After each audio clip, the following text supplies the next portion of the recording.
Muy buenas noches, feliz inicio de semana. Le deseamos hoy desde la azotea del edificio Bicentenario. ¿Qué tal, Roxana? Buenas noches. Buenas noches, Célida. Buenas noches, amigos televidentes. Vamos a los titulares.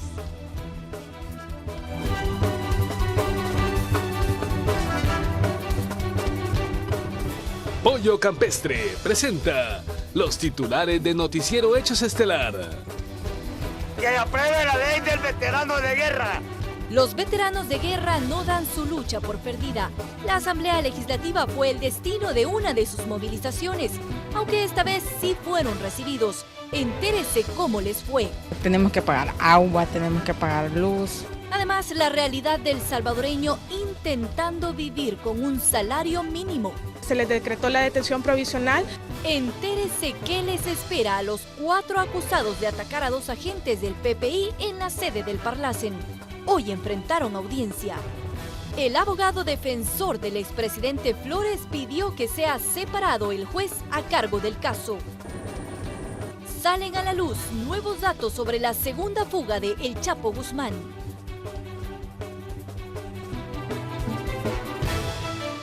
Los veteranos de guerra volvieron a las calles. Su intento por llegar juntos a Casa Presidencial nuevamente fue frustrado por los agentes de la Unidad del Mantenimiento del Orden, Célida. Y pese a lo ocurrido, ellos aseguran que no descansarán hasta que se apruebe la ley de veteranos.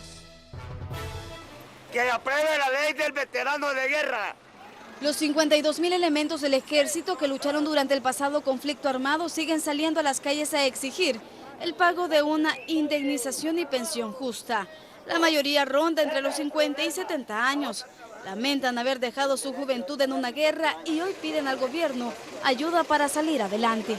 Se le conmueva el corazón, la conciencia y reconozca que el sacrificio que nosotros hicimos por muchos años en los combates, en las montañas, en los montes, se nos dé la oportunidad de recibir directamente esos recursos. Exigen además acceso a los servicios de salud y becas académicas para sus hijos. Determinados a lograrlo, avanzaron a paso firme sobre la Alameda Manuel Enrique Araujo. Su objetivo era llegar a Casa Presidencial, pero un contingente de la Unidad de Mantenimiento del Orden les bloqueó el paso. Lejos de confrontar, accedieron a nombrar una comitiva para llevar sus demandas al presidente de la República. Aunque existe la ley de equiparación de oportunidades, pero esa ley no tiene dientes, no obliga a ninguna empresa a que los veteranos accesen a un trabajo. Y eso es lo que andamos luchando también. ¡De los recondros! Yo vivo de picar pelo, barbero, y arreglar zapatillos también. Para irla pasando. Para irla pasando, así poco a poco, porque la situación está seria también. No cae todos los días, sino que así distanciado. No venimos a confrontar con ustedes. Ya han pasado 23 años de la firma de los acuerdos de paz, pero el horror de la guerra sigue latente en su memoria. Lamentan que no los tomarán en cuenta a ellos y a las familias de quienes murieron en batalla. Hoy dicen librar una nueva lucha. Una lucha que lleva 6 años sin que en el Pleno Legislativo se logre aprobar la ley de veteranos que acoge a los 52.000 excombatientes del Ejército y a los más de 25.000 del FMLN histórico. Grandes enemigos hoy se unen por una causa común. Con imágenes de Alfredo López, Carolina Mengíbar, Noticiero Hechos. Y otro grupo de veteranos permaneció a las afueras de la Asamblea Legislativa hasta que lograron ser recibidos por la Comisión de Hacienda. Veamos qué respuesta obtuvieron. Veíamos con este gobierno, la situación sería distinta, pero es más difícil. Desde tempranas horas del día, los veteranos se concentraron en los alrededores del centro de gobierno.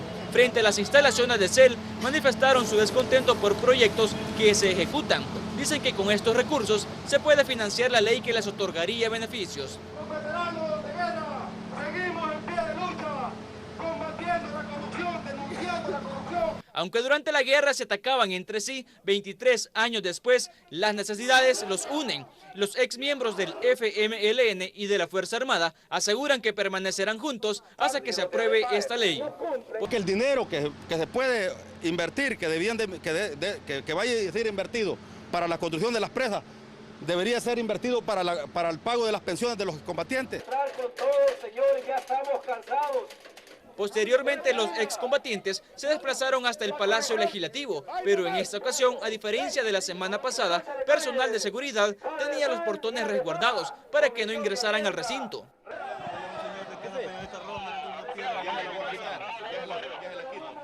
Necesitamos que guarden distancia.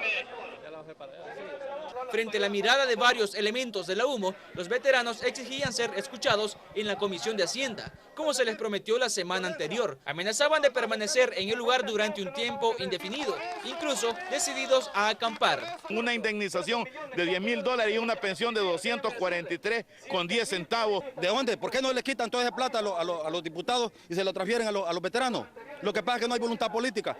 Después de esperar por varias horas en las afueras de la Asamblea Legislativa y muchos años en las calles, los veteranos entraron a la Comisión de Hacienda. Pasando el debido registro, una comitiva de 4 dirigentes, 2 por cada asociación, ADEFAES y FABERSAL, fueron recibidos por los diputados. Cuestionaron la inasistencia de la presidenta Lorena Peña y de otros diputados del FMLN. En su participación, los excombatientes no se guardaron las críticas para los partidos políticos, cuestionando las promesas del partido de izquierda cuando era oposición y la falta de voluntad política ahora que es gobierno. Llega el gobierno de Mauricio Funes, llega el gobierno de Sánchez Serén y nosotros no vemos ese cambio. Ese cambio para mejorar no lo vemos, porque lo que vemos más corruptos. Veo muchas caras conocidas en el ámbito político. Lastimosamente no estamos ejerciendo la política con transparencia y con amor hacia los sectores más pobres y más débiles de este país. Se ha formado una subcomisión para que camine más rápidamente la ley. Esa subcomisión va a dar la oportunidad. Al final, los diputados se comprometieron a estudiar la ley y que analizarían su aprobación. Lo que se desconoce aún es cuál será el financiamiento de la misma. Con imágenes de Eber Ábalos, Raúl Hernández, Noticiero Hechos. Y ahora cambiamos de tema para contarle que hoy se conoció el futuro de los 4 acusados de atacar a 2 agentes del PPI en el Parlacen. Veamos lo que sucedió. Fue el martes 7 de julio que las pandillas atacaron la sede del Parlamento Centroamericano.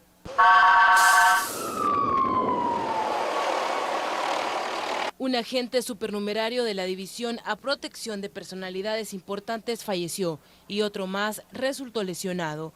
La policía, echando mano de todos sus recursos y auxiliada por el sistema de videovigilancia, logró capturar a los 4 presuntos responsables del tiroteo.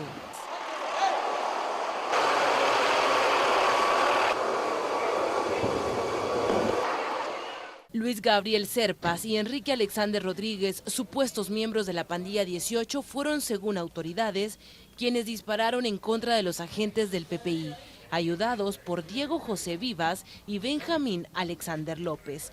Los 4 imputados permanecerán detenidos mientras continúe el proceso en su contra. Así lo determinó en audiencia de imposición de medidas la juez especializada de instrucción. La jueza tuvo a bien decretar la detención provisional en contra de los 4 imputados, dando un plazo de instrucción de 5 meses.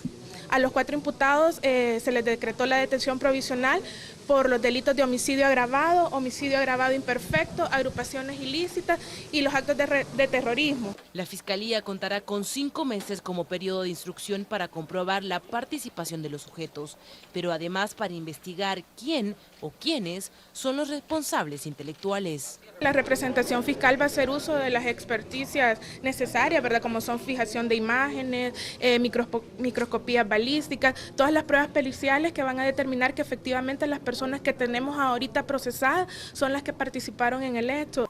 Los 4 imputados podrían ser trasladados al penal de máxima seguridad en Zacatecoluca y, de ser declarados culpables, purgarían una pena de hasta 80 años. Hasta el 7º mes del año, 35 agentes de la policía han fallecido en manos de pandillas, quienes, buscando beneficios del gobierno, atacan a las autoridades. Con imágenes de Adalberto Cruz, Alejandra Canales, Noticiero Hechos. Por cierto, el fin de semana fueron sepultados los restos de uno de los 2 agentes que sufrieron el ataque en la sede del Parlacen. El sepelio de Joaquín Montiel Benítez se realizó en el Cementerio General de Santiago Nonualco, en el Departamento de La Paz. En la emotiva ceremonia participaron autoridades de la corporación policial, familiares, amigos y compañeros del agente policial que prestó los servicios a la institución desde hace 14 años. Y para este lunes se tenía previsto que se instalara la vista pública en contra de 29 imputados por al menos 5 casos de narcotráfico vinculado con el cartel de Texis. Sin embargo, por ausencia de 3 reos, el juez del caso decidió suspenderla y se reinstalará mañana. La vista pública se espera se prolongue hasta el 31 de julio. Porque la ley lo indica, no permite iniciar la vista pública sin que estén todos los acusados presentes. Es en razón de eso que ahorita se están realizando trámites administrativos y la vista se reanudará mañana a las 8 de la mañana. ¿Eso nos va a retrasar el proceso? En absoluto. Es un traslado de carácter administrativo porque él perfectamente puede iniciar con los que estamos, pero para no dar después problema a una situación de nulidad por la ausencia de 3 de los acusados, se va a reiniciar mañana para que estas personas puedan ser trasladadas a partir de ahora en la tarde. Los abogados querellantes respaldan al juez 7º de instrucción, juez a cargo del caso contra el expresidente de la República, Francisco Flores, acusado de peculado, enriquecimiento ilícito y desobediencia. Esto luego que los abogados defensores presentaran una recusación para que el juez sea apartado del caso. Argumentan que no es imparcial. Los querellantes lo defienden, pues aseguran que el juez realiza un buen trabajo de cara a la audiencia preliminar a realizarse a finales de agosto. La misión del sujeto era, como les dije, darle seguridad e impedir que la patrulla le pudiese dar alcance. Y así como en el kilómetro 68,5, el vehículo se estrella en un poste de tendido eléctrico y se le da alcance. Y posteriormente se captura al sujeto. Y la delegación policial de la zona sur de San Salvador presentó a estas personas que, según las investigaciones iniciales, son señaladas por la presunta participación en el asesinato de un señor identificado como Carlos Ernesto Reimundo, residente en un cantón del municipio de Panchimalco. De acuerdo a los informes, ellos llegaron a la vivienda de la víctima exigiendo el pago de una extorsión y al negarse atentaron contra su vida. Al parecer los delincuentes se equivocaron de persona a la que pretendían quitarle el dinero. La policía dice que los sujetos también están vinculados en casos de amenazas, extorsiones y aposentamientos a pobladores de varias comunidades de Panchimalco y los planes de renderos. La situación de violencia en el país sigue golpeando a la familia salvadoreña. Una mujer junto a su hijo fueron asesinados en Atiquizaya, Huachapán. Las víctimas, identificadas como Silvia Canizales, de 45 años, y Moisés Canizales, de 22, habrían recibido amenazas de muerte por parte del hermano del compañero de vida de la mujer. Y por si esto no fuese suficiente, 2 hermanos identificados como Manuel y Alfredo Vázquez fueron asesinados en la colonia Valle Verde 1 de Apopa. Las autoridades no dieron mayores detalles sobre las causas del doble crimen, aunque sospechan que se trata de pugnas entre pandillas.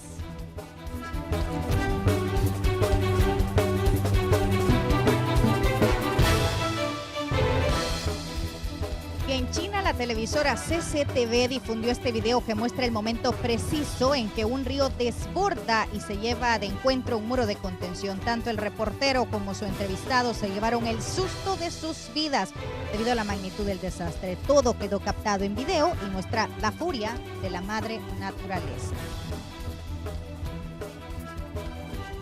Vemos la primera pausa comercial, no nos cambia, regresamos con más información para usted. Ya volvemos.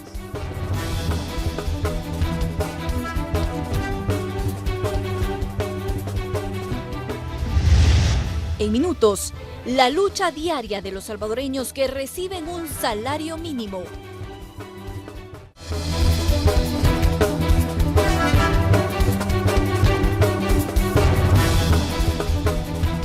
Gracias por continuar informándose en compañía de Noticiero Hechos. Un incremento salarial justo es lo que demanda buena parte de la población. Especialmente los trabajadores que deben de sacrificarse para lograr que el sueldo mínimo logre alcanzarles para cubrir todas las necesidades de la familia.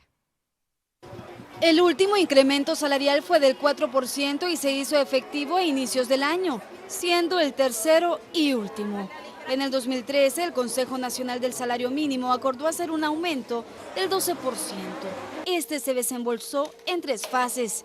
Con este incremento, el sueldo de una trabajadora en una fábrica textil subió a $210.90, pero el impacto fue imperceptible, debido a que también subió el costo de la canasta básica.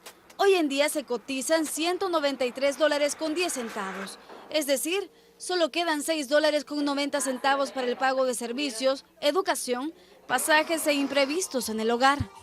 Parece una misión imposible de cumplir, pero mujeres como doña Marixa hacen sacrificios y hasta milagros para que sus hijos no pasen ninguna necesidad.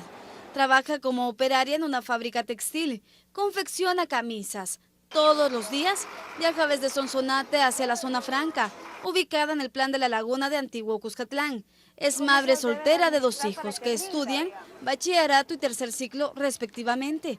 Trabaja duro para alcanzar la meta trazada, ganando semanalmente $50, es decir, $200 al mes. El secreto, asegura, está en saber administrar. Una vez por semana, cada fin de semana voy al mercado, le compro la comida a mis hijas, la dejo para toda la semana. Y administramos porque tenemos que pagar agua, tenemos que pagar luz. Gracias a Dios donde yo vivo no pago casa, pero porque es propio, ¿verdad? Pero sí, hay que tener el dinero del agua, de la luz cada mes. La encontramos en su hora de almuerzo. Su éxito en las finanzas se fundamenta en el sacrificio que hace por amor a sus hijos. Su prioridad no es la comida, sino el contar con los $1.40 que invierte en pasajes. No es que aguantemos hambre nosotros, no. Aquí el Señor tiene comida, compramos comida, cuando no queremos fruta, o sea, decisión de nosotros. ¿Pero cuánto usted estipula a diario para gastar en el almuerzo? Diario para el almuerzo, digamos $1, $1.25, es lo que vengo a gastar aquí. Cuando el hambre aprieta y el bolsillo está vacío, es bueno contar con personas como doña Dina. Ella vende antojitos frente a la fábrica en la que trabaja Marixa. Cambió su menú al ver la difícil situación económica de sus clientes. Muchos solo compran coras, es decir, 25 centavos de arroz, frijoles y papas. Los almuerzos completos son la mayoría de veces un lujo. Ella los comprende. Por 8 años trabajó en el mismo lugar y padeció los mismos problemas. Por ejemplo, vendemos pastelitos, enchiladas, yuca. Considero que de esa manera ayudamos, ¿verdad?, a estas personas porque lo que ganan pues es bien poco, ¿verdad?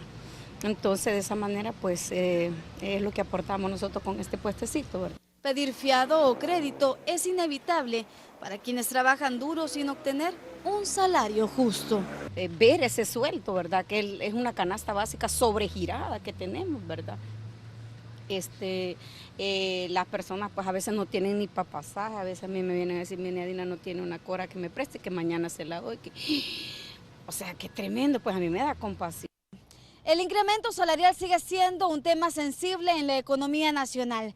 Los recientes aumentos no han tenido el impacto esperado en los presupuestos familiares, sobre todo en aquellos que son liberados por madres solteras. Con imágenes de Alfredo López, Carolina Mengíbar, Noticiero Hechos. Hicimos un sondeo con algunos ciudadanos. Y esto es lo que opinan de cómo se puede sobrevivir con el salario mínimo. Para mi criterio, el gobierno debería ampliar el sueldo mínimo a $350 para que la gente alcanzara la canasta básica. Porque en la realidad todo está muy caro y se gana muy poco. No se puede sobrevivir con el salario mínimo. Se sobrevive comiendo poco, no se come bien. Así es que le decimos al presidente que se preocupe por aumentar el salario mínimo. No se puede vivir bien. Pues lo más necesario, nada más para la comida. Realmente no alcanza para más. Para pagar los servicios básicos. Sería quizás de economizarse lo más que se pueda, no alcanzan de aún así. No, pues con el salario mínimo un poquito cuesta porque la canasta básica va en aumento. Los pasajes también van en aumento y muchos gastos también, luz, agua, transporte, y ahora como está la delincuencia también cuesta un poquito más. Pues la verdad que el salario mínimo no alcanza. Quizás en algunas otras partes sí se podría vivir con eso, pero muchas veces en la empresa donde uno labora, quizás solo ven el esfuerzo del trabajo, pero la remuneración en dinero la dejan, como la palabra lo dice, pues en mínimo. Solo tal vez lo agradecen en palabras, pero nosotros no necesitamos palabras. Nosotros lo que necesitamos es la remuneración en dinero. Y a esto hay que sumarle el incremento de precios en los granos básicos. En cuestión de una semana o menos, los salvadoreños están pagando entre $1 y $1.25 por la libra de frijol. El quintal de tinto está costando $95 y el de seda $100. Además, el quintal de maíz vale $24. No solo los granos básicos han subido de precio, también las verduras, hortalizas y frutas. De acuerdo a un sondeo que uno de nuestros equipos realizó en diferentes mercados, estos incrementos serían efecto del impacto de la sequía en el país. Por cierto, el gobierno anunció más apoyo para los agricultores más afectados por el impacto de la sequía. Aclaró que por ahora no se está pensando en una declaratoria de emergencia nacional, aunque no se descarta. Los beneficios para aquellos que han perdido sus cultivos abarcan más financiamiento. Uno, va a haber de nuevo una entrega de semilla para los sectores de la población directamente afectada, ¿no? Porque hay lugares donde no ha resultado afectado. Dos, se va a fortalecer la línea de crédito del Banco de Fomento con un subsidio, una tasa de interés del 4%, se va a fortalecer Fideagro. También verificamos si los precios de las carnes han sufrido alguna variación y esto fue lo que encontramos. Al menos en los mercados municipales el precio de la carne de res y de cerdo de producción nacional no ha variado desde hace 6 meses. El exportado es caro también, entonces aquí lo que producimos en el país siempre es más barato y la calidad en los mercados también. ¿En promedio qué vale una libra de la que más se consume? Mira, aquí para guisarse tiene de $3.50, $3.25, hasta de $3, hay de sopa. El lomo lo mantenemos $4.25. Son precios bien razonables que se pueden consumir. $3.75, $3.50, $4.25. ¿No ha habido problemas entonces de escasez tampoco?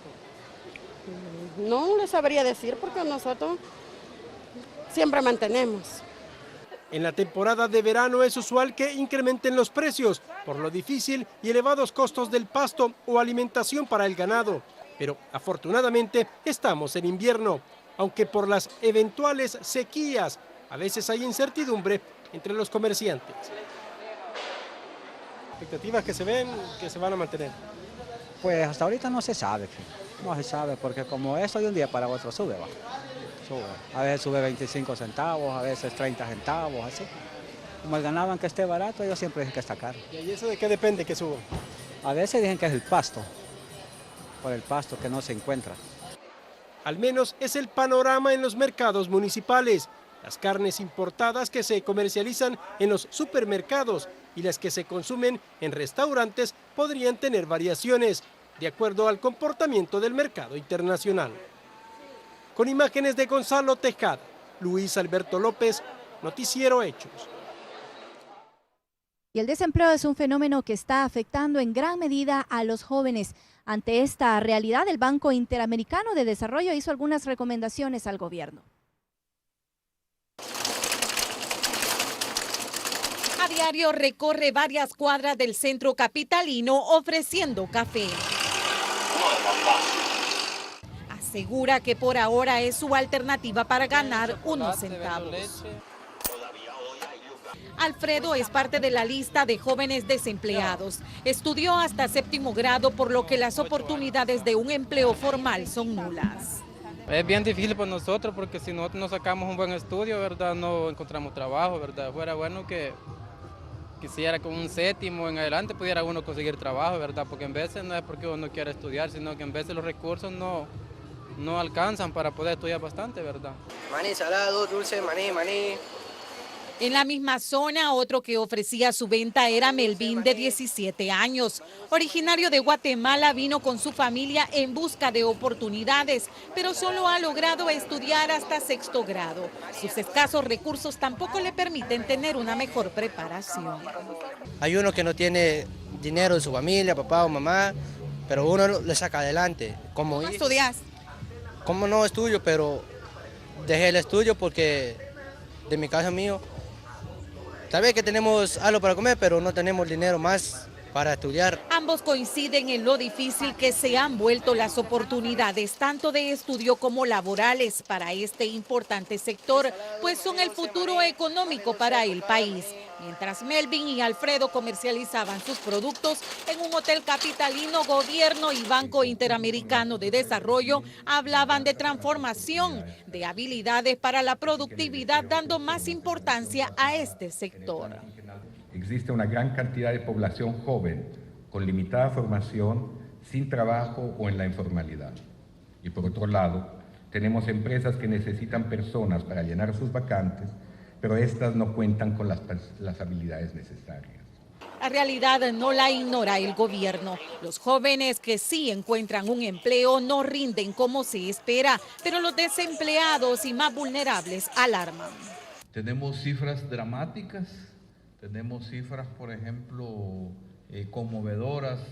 Solamente el 30% de los muchachos que entran a bachillerato terminan el bachillerato.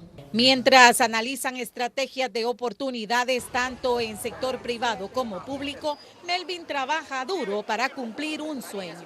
Al final yo quiero ser como piloto de avión. Y este es mi sueño mío. Con imágenes de Juan Castellanos, Claudia Cuchco, Noticiero Hechos. Vamos a una pausa, pero en unos minutos regresamos con más noticias. Volvemos.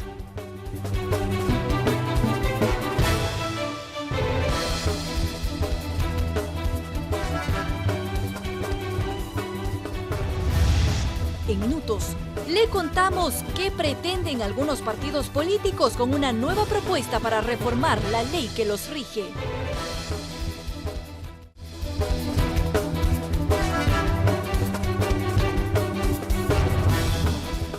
Gracias por continuar con nosotras. Posiciones encontradas tienen los diputados ante la posibilidad de la creación de una comisión internacional contra la impunidad, comisión que ya existe en otros países como por ejemplo en Guatemala y que posiblemente se cree en Honduras.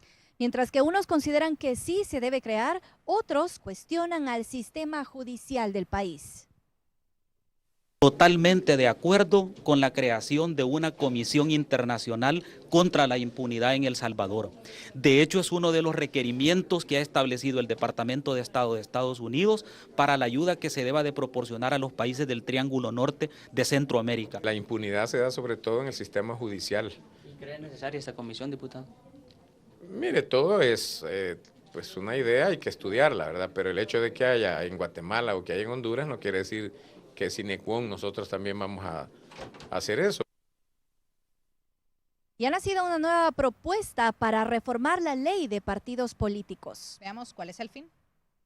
Los partidos políticos buscan transparentar la selección de candidatos de elección popular y la de sus dirigentes. Al menos esa es la propuesta que presentó el FMLN.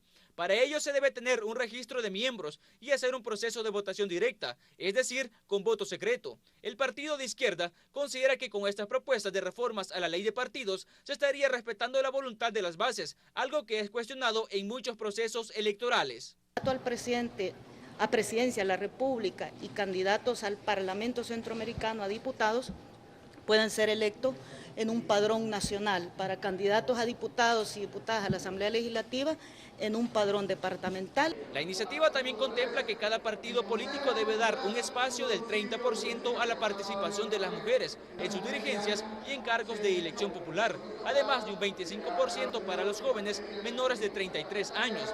Los demás institutos respaldan la iniciativa.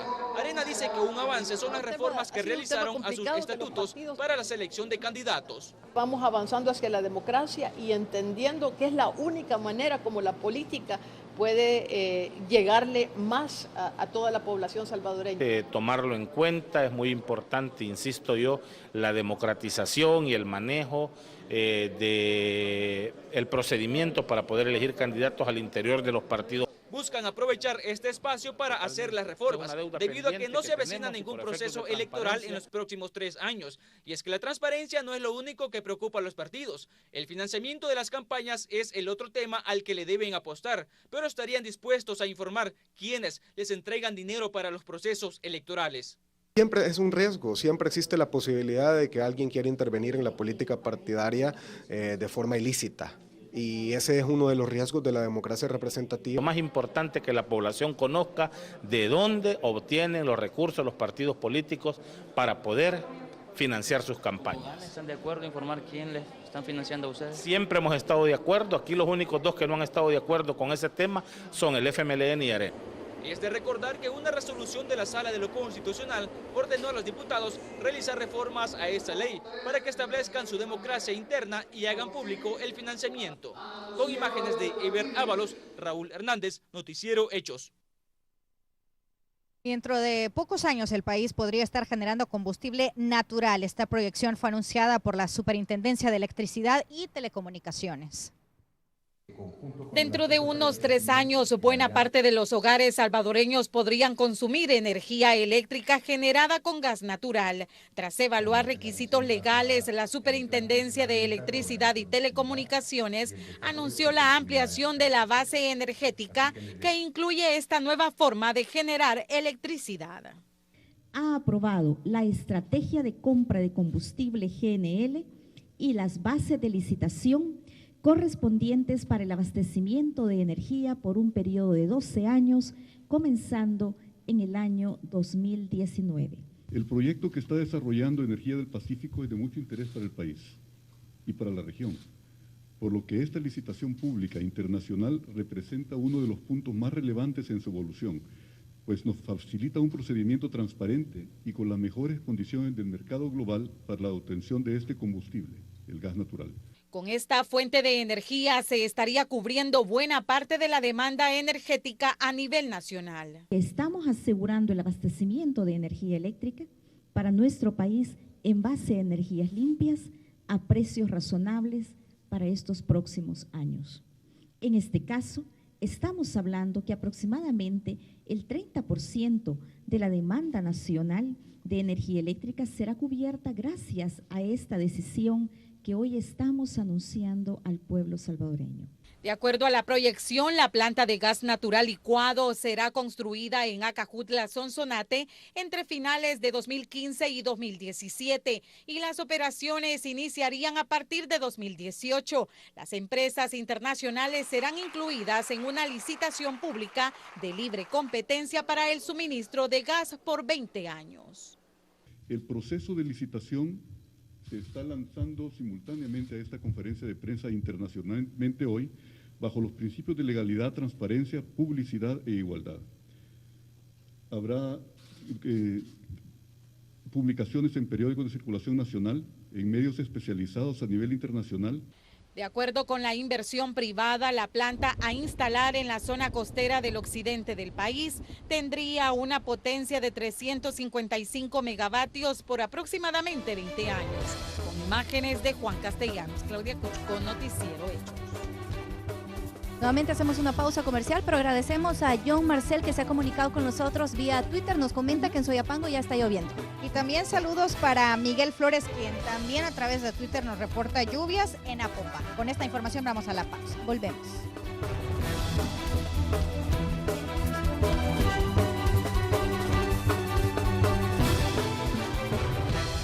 En Guatemala, al menos 70 familias se quedaron sin hogar. En minutos le contamos lo que ocurrió.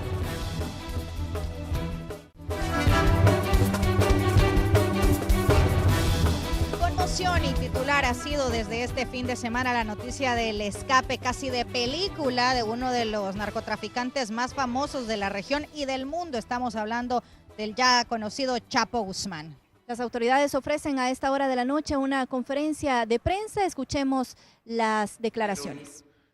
Que haber hecho algo más si es que esto hubiera podido ser posible. Lo quiero dejar así clara y puntualmente manifestado en este lugar. Y respecto a lo que se está preguntando a los detenidos, si me permite la Procuradora solo decirles, es un proceso de investigación, en su momento cuando sea adecuado, seguramente la Procuradora habrá de darles a conocer datos al respecto. Una última pregunta. Ciro Pérez Silva, de La Jornada. Buenas noches. Me gustaría saber qué lectura le da al hecho de que esta fuga tuvo lugar justamente cuando el presidente de la República y buena parte del gabinete se encontraban en vuelo hacia Francia. Esto de una parte. De otra, el listado que usted hace de el tremendo equipo de seguridad que hay y la certificación inclusive. ¿De la qué, perdón? La certificación inclusive evidencia que pues no es suficiente. Yo quisiera preguntarle si a partir de esto pedirán alguna modificación a los reglamentos de la CNDH con el propósito de que se dé un trato distinto a delincuentes tan peligrosos como eso. Y finalmente, quisiera saber cuál fue la reacción del presidente cuando habló con usted. Más allá de lo que él comentó públicamente, o usted mismo comentó después, ¿cuál fue la reacción? ¿Fue un blasón o ha sido un blasón de este gobierno la detención del Chapo? ¿Cómo califican este hecho? ¿Es un fracaso? ¿Demuestra también o evidencia también la gran corrupción que hay en el país? ¿Cómo lo califica el secretario de Gobernación? Gracias. Ciro, cuando se detuvo a Joaquín Loera, yo recuerdo que varios de los que están aquí, de sus medios, decían, algunos, vaya, no ustedes, sino en algunos editoriales, en algunas columnas, decían, qué casualidad que se da cuando sucedió esto. Siempre pasa, siempre se dice, se da exactamente cuando algo está pasando en el país, cuando alguien no está o cuando... Yo quiero decirles que sucedió y que el país nunca quedó solo en materia de seguridad. Aquí estaba la Procuradora General de la República. Ahí escuchábamos parte de las declaraciones y, por cierto, las autoridades mexicanas mantienen en alerta a todo el país. Así es, se investigan al menos a 31 empleados de esta cárcel de máxima seguridad y entre ellos a su director, de donde escapó el Chapo. Alberto Pimienta, de La Voz de América, nos cuenta qué es lo que está pasando. Después de ser capturado en 2014, el narcotraficante más rico y más poderoso del mundo está libre. Joaquín El Chapo Guzmán se escapó de una prisión de máxima seguridad a 90 kilómetros al oeste de la Ciudad de México. Según las autoridades, El Chapo usó un túnel conectado al área de la ducha de su celda. Así, se llega hasta un túnel con dimensiones aproximadas de 1.7 metros de altura y de 70 a 80 centímetros de ancho. Con un elaborado plan, el narcotraficante logró lo que las autoridades mexicanas juraron nunca pasaría cuando fue recapturado. El túnel cuenta con tubería de PVC, presumiblemente para ventilación, así como con alumbrado, y una motocicleta adaptada sobre rieles como mecanismo de tracción, mediante el cual probablemente fue extraída la tierra, producto de la excavación. El Chapo se había escapado previamente en 2001. Esta nueva hazaña pone en duda la capacidad de México para tratar con poderosos narcotraficantes y no tener que extraditarlos a Estados Unidos. Algunos expertos también han señalado la corrupción como uno de los factores culpables de la fuga. Nosotros ya tenemos en la Procuraduría General de la República, en la CEIDO, a 30 personas que trabajaban en el penal. La búsqueda ha incluido puestos de control en las carreteras, mayor seguridad en las fronteras y el cierre de un aeropuerto internacional. Alberto Pimienta, Voz de América, Washington.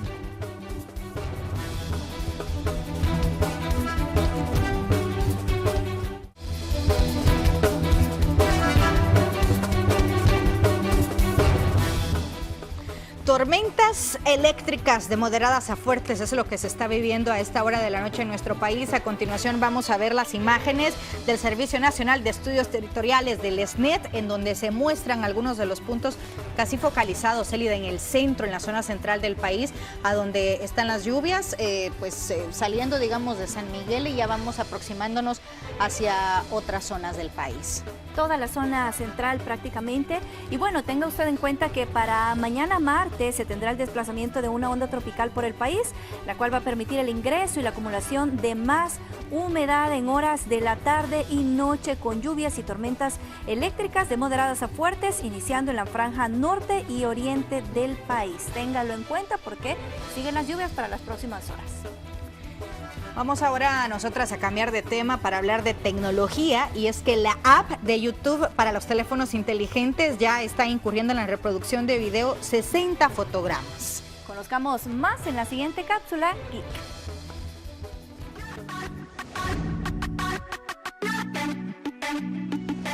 Más calidad de visión. La reproducción de 60 fotogramas por segundo en videos que ha popularizado los videojuegos se empieza a imponer en YouTube, la popular plataforma de videos. Este modo de reproducción era poco utilizado en videos, donde el estándar de 30 fotogramas y 24 en cine estaban lejos de los números que alcanzaban las nuevas codificaciones y que está utilizando la mayoría de grabaciones digitales de video moderna. Es el llamado HFR, es decir, High Frame Rate, o número de fotogramas más altos. En los últimos meses, YouTube está permitiendo este estándar, que empezó a usarse desde el pasado octubre. Ahora la aplicación de móviles de YouTube para iOS y Android soporta los 60 fotogramas por segundo. Esto llegará especialmente a los jugadores de videojuegos, que está monopolizado esta red social de video con sus pruebas de juego y que serían ahora mucho más fieles al presentar el mismo número de fotogramas.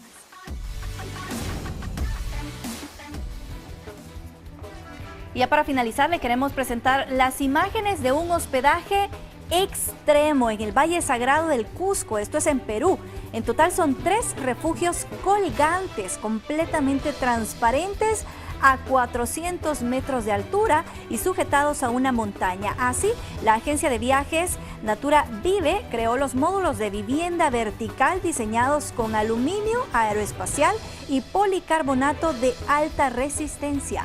Tienen una dimensión de 7.5 por 2.6 metros y cada módulo cuenta con 4 camas, un comedor y un baño privado. Y en la visita constante a la zona, conocida como nido de aves, pues se les guía, ¿verdad? Y se les ocurrió que las personas podían disfrutar de ese lugar sin estar colgados con estos equipos de montaña, y entonces así nació esta idea en el 2013. Célida, ¿tú te atreverías? Yo no, pero para los extremos está ideal. Así concluimos. Gracias por habernos acompañado. Yo tampoco. Buenas noches.